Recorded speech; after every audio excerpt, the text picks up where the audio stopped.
So I decided to show you a second example. This one will have a vertical major axis.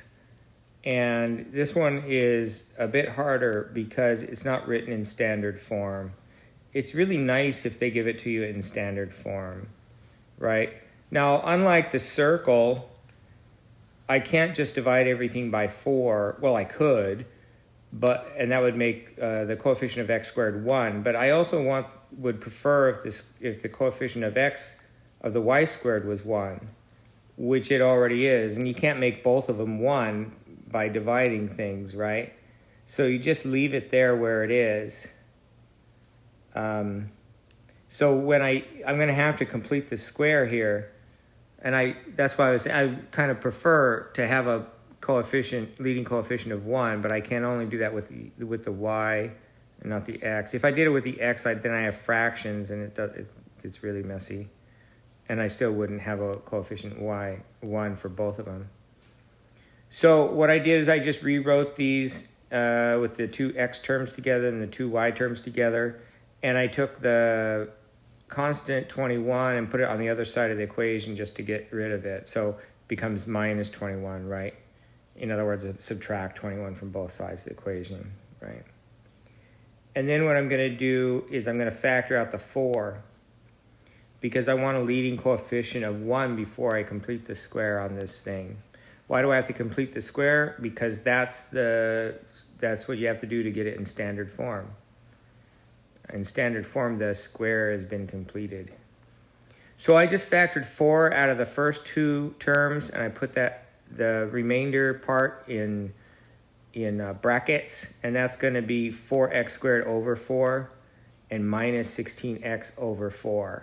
So that's where the x squared minus 4x came from. I left the space because I'm going to have to add and subtract a number. Inside the brackets, you always add and subtract a number, same number. And then for the y, I'm just going to add to both sides because I don't have the brackets in the way. The brackets kind of isolate those numbers from the rest of the equation, right? So I don't have brackets around there because the leading coefficient of y squared was already, of the y part was already 1. So I have to figure out what b is. Write this down when you do this. Write down b equals. It's not that hard. And then take half of this number here. Remember, you have to do this after you factor out this 4, or you'll get it wrong, because it's not an 8, it's a 2. It's minus 2, okay? Then you're going to write down b squared. Write it down. I'm not just writing this down for my health. I already know how to do this. Okay, so I'm going to add and subtract 4 in here. Why am I adding and subtracting? Because that's the same as adding 0, right? You've just kind of expanded 0 into 4 minus 4. And I need the 4 to make a trinomial here that's a perfect square, so I can factor it as a perfect square right there. Okay? And then while I'm at it, I might as well do that with the y's. And I just use the same b. It doesn't really matter because I already used the other b's. They're, and I write it underneath the y's anyway. So this first one is minus 3. It's just half of the 6, right? Half the coefficient of the y term. So it's negative 3. And then I'm going to the other one. I'm going to square that. I get 9. And so I'm just going to add 9 to both sides of the equation, there and there. I could add and subtract 9 as well, just like I did here. But I'll end up taking the subtracted 9 and put it over here anyway and make it plus. So I'll just go plus 9 plus 9. Okay. I wrote the 9 in front because then I don't have to write I'm just being lazy. If I write it over here, I have to write the plus sign. So I just put it in front of the negative one. Means the same thing, right? You're adding the 9 to the negative 21. It's the same as subtracting 9 minus 21. Okay? Now I do the factoring of these perfect squares. So with the x1, it's always the same thing. You shouldn't get this mixed up. It's just x plus b. That's why you wrote down b equals minus 2. So you can refer to it later, right? And so it's x minus 2, the quantity squared. This minus 4 just comes from here because This is the factoring of this trinomial. So it leaves this -4 still. We didn't use that, so it just comes down, right? Then this one, we're going to factor this trinomial, and it'll just be y minus 3, the quantity squared,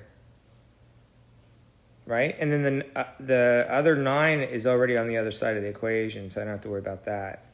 So I subtract these two, and I'll get minus 12. Okay, now I want to get this thing over there. But it's inside the bracket, so it's not really accessible. It's stuck inside. It's like stuck inside these walls of this castle or something. You can't get to it. So first you have to break through the castle here by distributing the 4, right? The power of the 4, if you're into fantasy books. Anyway, the 4 goes there and it goes there. And then that eliminates the brackets. In other words, it tears down the walls. Yeah? And now I can take the 16 and I can add it and add it because, see, it's free. There's no walls around it. It's free. So I just add the 16. And so you get a 4 over here from the 16 minus 12. Okay? Now that's starting to look pretty good. Now, your standard form, this is a part that you might miss if you might forget. For the ellipse, you have to have a 1 here. Now, you don't subtract the 3 to get a 1 here, because then you've got some weird constant hanging out here, which is not in the standard form. You want it to look like this. So what you do is divide by 4. So you're dividing the right side by 4, so you have to divide the left side by 4, which is by distributive property is just dividing each one by 4. So you're just dividing all terms by 4. Okay, and that's how you end up getting these numbers in the denominator, right?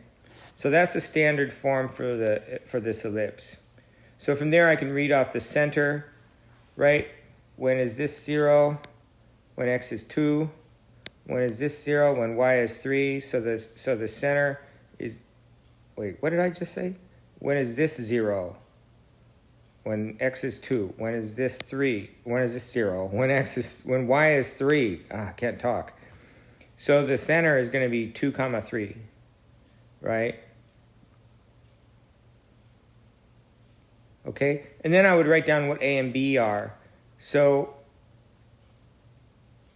right, so a, the way we're doing these ellipses, a is always a squared is always under the x, this term with the x. So it's 1. A squared is 1. So that means a is 1. And b is 2.